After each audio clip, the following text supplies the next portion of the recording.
Hey guys, I hope you all had a great weekend. I know my family and I, we all had a great weekend. It was in quarantine, of course, but we had a great weekend. Last week, we left the week off on Friday looking at Leviticus chapter 5, verses 1 through 6. And over the weekend, I felt like the Lord just really kind of spoke to my heart to kind of revisit this set of passages because, 5 minutes isn't very long and I wasn't able to share everything with you guys. So if you'd like, we're going to go ahead and revisit this set of scriptures. But if you'd like, you can pause the video and reread those. It's Leviticus chapter 5, verses 1 through 6. But I'm just going to do a quick recap of what we talked about. So last week when we ended the week and visiting these scriptures, we looked at this idea of being clean and being unclean. And we looked at Leviticus chapter 10, and we saw there that this idea of being clean and unclean wasn't a physical uncleanness, but it was a spiritual uncleanness. And then one of the things that we really focused on as well was being unaware of being unclean.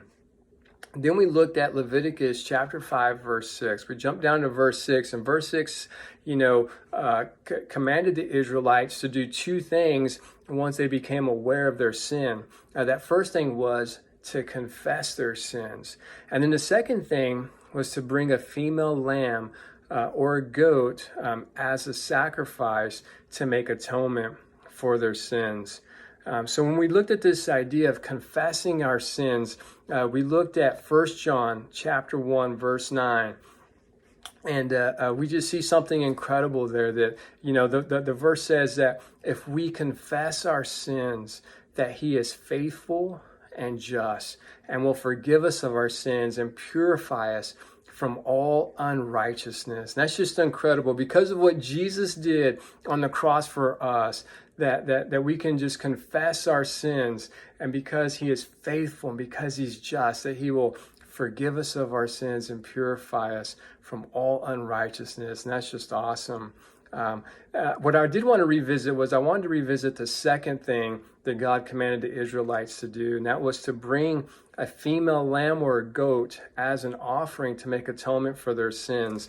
We really didn't talk about it much, but what I wanted to share is that, this animal sacrifice was symbolic of the individual bringing their sin before the Lord. See, what they would do is they would lay their hand up on this animal, and whenever they did that, it symbolized the transferring of their sin to the animal.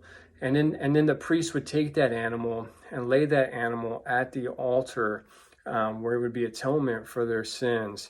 When we think about this idea of the transferring of sins to be atonement, or the transferring of sin upon this animal to be atonement for their sin, that's kind of what Jesus did for us.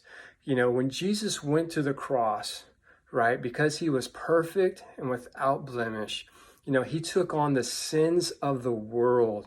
He took on the sins of the world and gave himself as a living sacrifice so that we all could be forgiven of our sin. And I just want to share a quick verse in 1 John chapter 2, verse 2. It says this, it says, he is the atoning sacrifice for our sins, and not only for ours, but also for the sins of the whole world. See, Jesus was the atonement for the sins of the world. Through his love and his grace, he gave himself up so that we could have communion and relationship with him. And as we think about this idea of going before an altar, while we're no longer taking a lamb or a goat or some type of animal, we can still come before the Lord and bring whatever it is we're struggling with, whatever it is we're dealing with. We can also bring just praise. We can bring praise and worship before him. And that altar, which I think is absolutely incredible, is that our altar now can be wherever we're at. We don't have to travel to church. A lot of us can't go to church right now, right? And we always have the altar up there at church where we invite people to come down to the altar. Well, guess what? Although we're not in a church building, we can have an altar right there in our bedroom, or maybe it's at your couch when you kneel down on your couch. Because of what Jesus did on the cross for us, our altar can be wherever we're at. And I think that's just absolutely incredible. So I really hope that encourages you, because it encourages me to know that no matter where I'm at, I can communicate and have fellowship with the Lord, because the altar is wherever I am at. So I hope you guys are blessed. I hope you enjoy this this message today. I hope it's encouraging to you. So be blessed. Love you, and see you guys on Wednesday.